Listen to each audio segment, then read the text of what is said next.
Bien le bonjour, moi c'est Ayrton Moi, c'est et Jean-Baptiste. aujourd'hui on va t'expliquer 4 raisons pour lesquelles ta marque ne vend pas.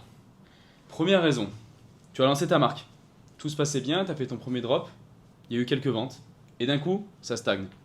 Tu fais plus de ventes ou malheureusement tu plafonnes à une vente par jour, à 500 euros de chiffre d'affaires par mois et t'as beau envoyer plus de contenu, plus d'ads, plus de drops, rien ne change.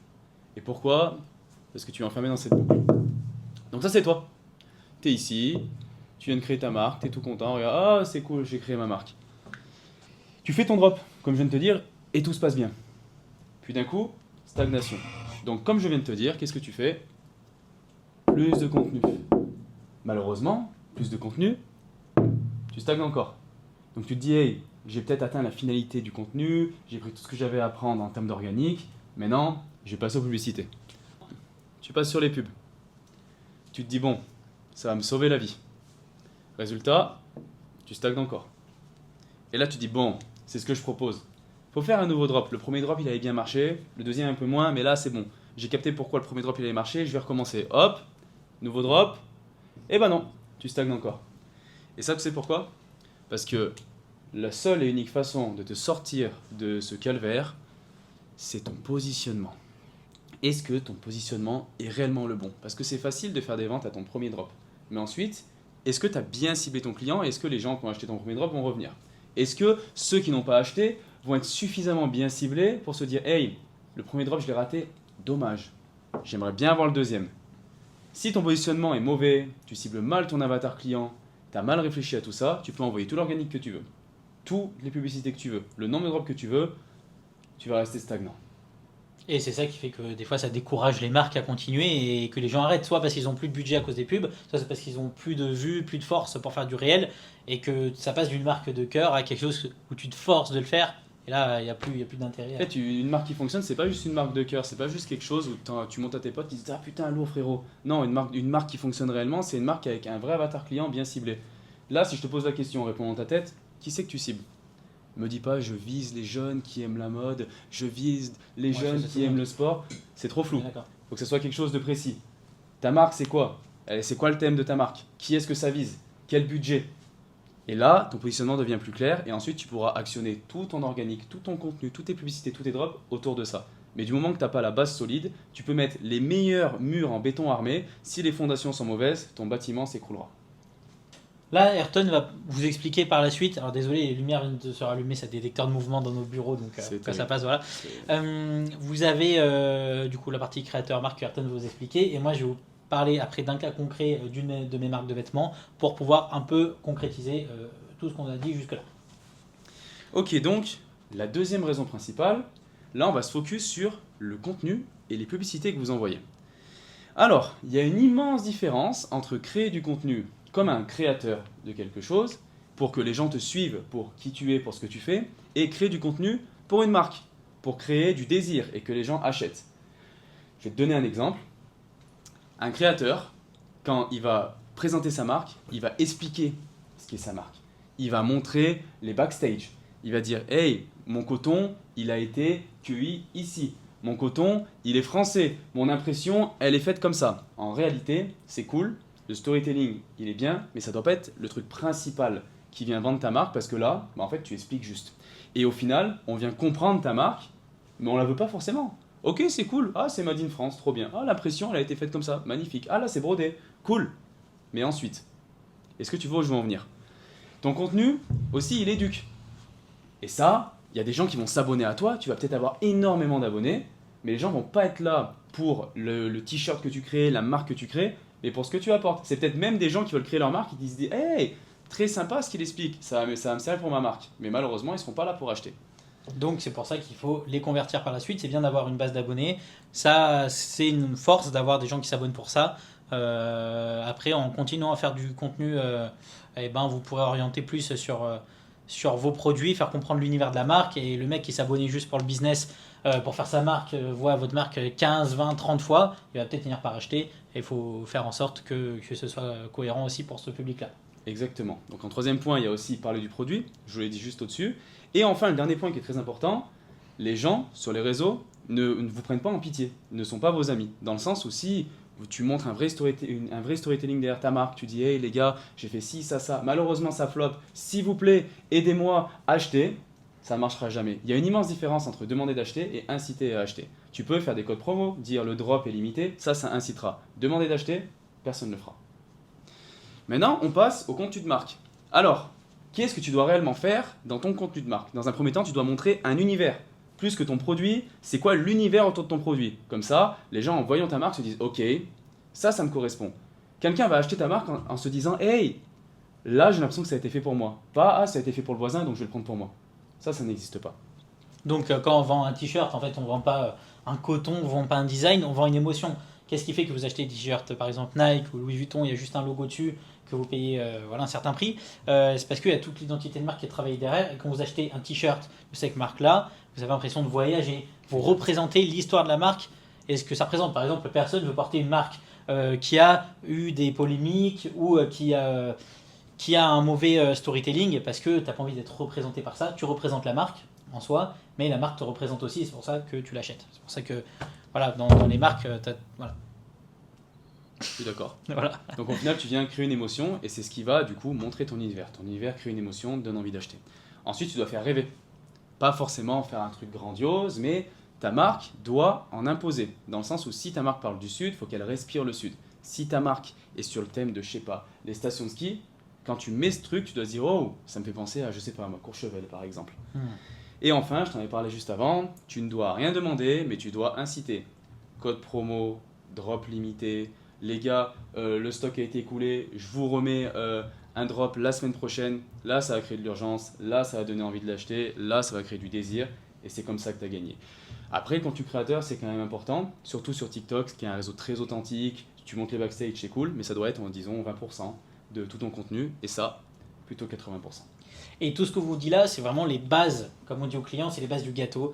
En gros, vous allez avoir plusieurs couches sur le gâteau. Là, c'est vraiment la structure. C'est pas ça qui va faire que vous allez faire des ventes. Par contre, si vous faites pas ça, vous pouvez lancer du méta-ads, faire des sponsors comme vous voulez, ça va pas marcher. Et c'est pour ça que voilà, on va pas vous dire lancer des méta-ads ou faire un accompagnement, dire ok, je vous configure les méta-ads, vous me payez 700 balles et on vous fait les trucs. Ça n'a aucun intérêt parce qu'on sait que ça va pas vendre. Et voilà, si votre marque marche pas, il y a de très grandes chances que vous ayez pas. Vous connaissiez peut-être déjà ça, mais que vous ne l'ayez pas appliqué. Et pour moi, pour nous, c'est vraiment les bases qu'il faut comprendre pour pouvoir comprendre pourquoi votre marque ne marche pas. Voilà, on va passer à un cas concret sur ma partie. On va retourner le tableau et c'est parti. Voilà, tout simplement, on va partir sur le cas concret de ma marque Oboro, qui est une marque japonaise haut de gamme que j'ai lancée maintenant il y a 4 ans. Qui n'a pas du coup qui n'a pas fonctionné comme je pensais que ça allait fonctionner. C'est-à-dire que les réseaux sociaux et tout, c'est vraiment une très petite part des ventes, mais je me suis focus surtout sur les partenariats et sur les boutiques physiques. Alors ça, en gros, c'est vraiment pour illustrer. Hein.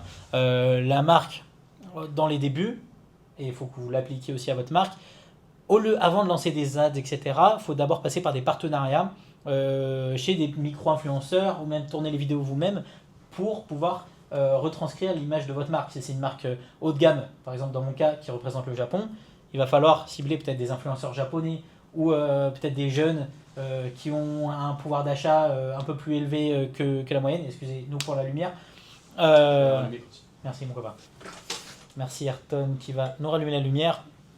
Donc voilà, pour moi, si vous n'avez pas trop de budget, vous commencez déjà avec des partenariats, vous envoyez quelques produits à des influenceurs ou des gens qui peuvent bien retranscrire votre marque. Ensuite, une fois que vous commencez déjà à scaler un peu, faire un peu plus de ventes, vous continuez à faire de l'organique. Ça, c'est vraiment la base, pareil, du méta-ads et des partenariats. C'est-à-dire que sur du méta-ads, vous pourrez envoyer du budget en prenant en compte, bien sûr, que vous avez passé la première étape que Ayrton vous a expliqué.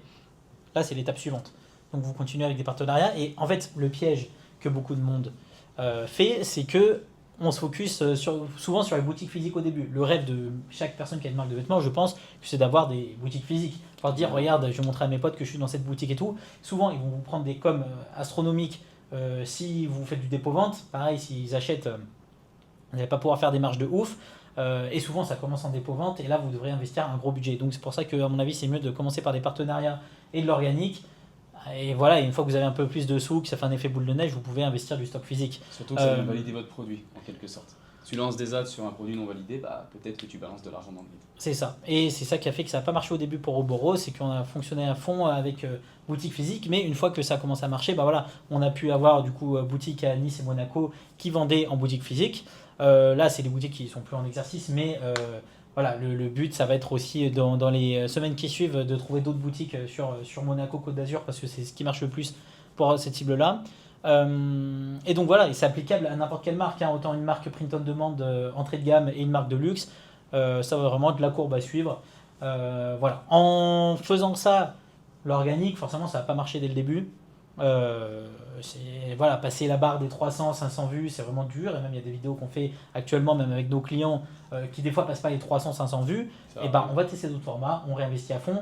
Et TikTok, le but, c'est qu'ils vous mettent en avant quand vous faites du contenu de qualité. Donc si vous avez de plus en plus de gens qui s'abonnent, TikTok voit ça comme un contenu intéressant et divertissant. Et donc là, vous pourrez passer plus facilement. Mais voilà, bon, c'est toute une stratégie à suivre. Au final, le nombre de vues, c'est pas non plus vraiment la finalité en soi. Ce qu'il faut, c'est avoir une vitrine. C'est pas grave que vous fassiez 300 vues, parce qu'au final, une fois que les ads vont être lancés autour de tout ça, on en parlera juste après, les gens, ce qu'ils veulent, c'est arriver sur votre compte et se dire, ok, c'est une marque qui vit. On s'en fout qu'il y ait 300 vues. Dans tous les cas, même s'il y a 2 vues, mais que le t-shirt plaît, ça se vendra. Ce qu'il faut, c'est envoyer du contenu tous les jours, comme ça il y a de la répétition dans la tête des gens. L'argent est dans la répétition au final. Si quelqu'un voit ton t-shirt 20 fois, il finira par l'acheter. S'il le voit une fois, il y a très peu de chances qu'il l'achète. Et voilà, donc tout ce qu'on vous a dit dans cette vidéo, on l'applique avec les marques de vêtements qu'on accompagne, que ce soit des marques qui stagnent, qui ont déjà bien marché, qui ont du gros budget, ou des marques à plus petit budget qui commencent à se lancer, et ben on fournit toutes les stratégies et le but c'est d'accompagner les marques comme si c'était la nôtre, mais ça reste la vôtre à 100%. C'est-à-dire que c'est du done with you, on travaille avec vous sur généralement 3 mois pour pouvoir commencer à scaler et après vous laisser avec tous les outils qu'on vous a fournis et tous les supports au bout des 3 mois pour que vous continuiez sur moyen, long terme à faire fonctionner la marque. Voilà, ça c'est à titre indicatif, mais voyez ça comme je vous ai dit, comme un gâteau. C'est-à-dire que derrière ce qu'on vous a montré, c'est la première couche du gâteau, sa deuxième couche partenariat, troisième couche organique meta-ads, quatrième couche boutique physique. Après, vous allez pouvoir faire un business plan sur 3, 5, 10 ans et voir comment ça marche. Après, évidemment, ça ne marche jamais comme on l'imagine et il n'y a pas de recette magique. C'est-à-dire que si la marque ne marche pas, n'a pas de potentiel, n'a pas d'image de marque bien travaillée, là il n'y a pas de magie. On ne va pas faire d'accompagnement sur des marques où on pense qu'il n'y a pas moyen de faire fonctionner. Mais quand même, quand on fait un accompagnement, on mise sur un résultat de chiffre d'affaires, de vente. Et le but, c'est de passer à un business qui est une passion, à quelque chose de rentable. Voilà. Ou de le rendre encore plus rentable. Et enfin, là je n'ai pas besoin d'écrire grand chose, je vais me placer de mots pour parler. Je vais me prendre le micro directement, ça va être plus simple. Tu balances de la publicité dans le vide. Pourquoi dans le vide ? Parce que tu ne peux pas lancer de la publicité comme tu as expliqué JB juste avant, dès le début. Comme j'ai essayé de te dire brièvement, les gens qui voient ta pub doivent arriver sur ton compte et doivent avoir le sentiment d'un site qui vit. Parce que si tu arrives sur un site mais tu n'as pas de vitrine, sur un compte relié à un site plutôt, mais tu n'as pas de vitrine, il n'y a pas du contenu récurrent, il n'y a pas un univers bien travaillé, tu peux mettre des millions d'euros en AS, tu feras 0 vente. 0, j'abuse un petit peu, mais je pense que tu vois où je veux en venir.